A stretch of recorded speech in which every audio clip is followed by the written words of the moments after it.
ঢাকার হযরত শাহজালাল আন্তর্জাতিক বিমানবন্দরের একটি বিমানে আগুন এবং সেই আগুন নেভানোর জন্য আসলে ফায়ার সার্ভিসরাও এসেছেন। এটি সত্য ঘটনা নয়, এটি আসলে একটি মহড়া।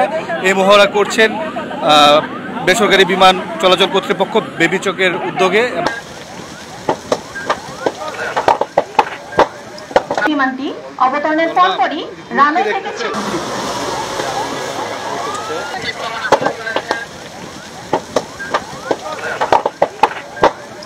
বিমান সাদৃশ্য একটি রেপ্লিকা সেটাকে দাঁড় করানো হয় এবং সেটা নামার সময় কিন্তু আগুন লেগে যায়। আগুন লাগার পরে যাত্রীদেরকে কিভাবে বের করে নিয়ে আসা যায় এবং কিভাবে অতি দ্রুত সেই বিমানের আগুন নেভানো যায় সেই প্রক্রিয়াগুলো কিন্তু দেখানো হচ্ছে।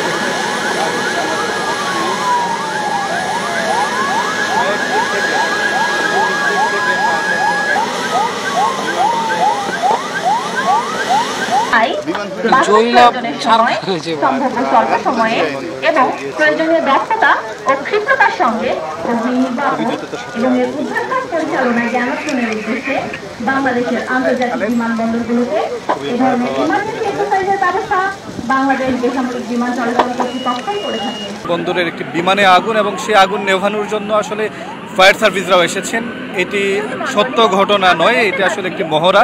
এই মহড়া করছেন বেসরকারি বিমান চলাচল কর্তৃপক্ষ বেবিচকের উদ্যোগে এবং এখানে শাহজালাল আন্তর্জাতিক বিমানবন্দরে যখন বিমান নামে এবং বিমান যখন আপনার উড্ডয়ন করে সে সময় আসলে আগুন লাগলে কিভাবে সে আগুন নেভানো যায় সেই মহড়ায় চলছে। এবং একটু আগে এখানে একটি মহড়ার জন্য এবিসি এয়ারলাইন্সের একটি বিমান অর্থাৎ বিমান সাদৃশ্য একটি রেপ্লিকা সেটাকে দাঁড় করানো হয় এবং সেটা নামার সময় কিন্তু আগুন লেগে যায়। আগুন লাগার পরে যাত্রীদেরকে কিভাবে বের করে নিয়ে আসা যায় এবং কিভাবে অতি দ্রুত সেই বিমানের আগুন নেভানো যায় সেই প্রক্রিয়াগুলো কিন্তু দেখানো হচ্ছে। এখানে এই মহড়ায় অংশ নিয়েছেন হযরত শাহজালাল আন্তর্জাতিক বিমানবন্দরের যে কর্তৃপক্ষ রয়েছে তাদের পাশাপাশি ফায়ার সার্ভিস, তারপর বিমান বাহিনী সহ বিভিন্ন মেডিকেল সহ অন্যান্য যে সংস্থাগুলো রয়েছে তারাও কিন্তু কাজ করছে এখানে এবং তারা দ্রুততম সময়ের মধ্যে ঘটনাস্থলে উপস্থিত হতে পারবেন বলে আশা করা যাচ্ছে।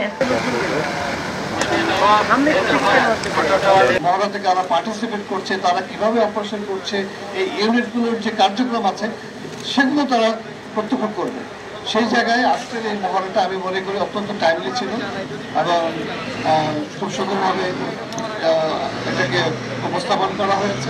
বিমান বাহিনী ঘাঁটি হতে ফায়ার শাখার কর্মীবৃন্দ এবং ফায়ার সার্ভিস ও সিভিল ডিফেন্সের সহায়তাও নেওয়া হবে।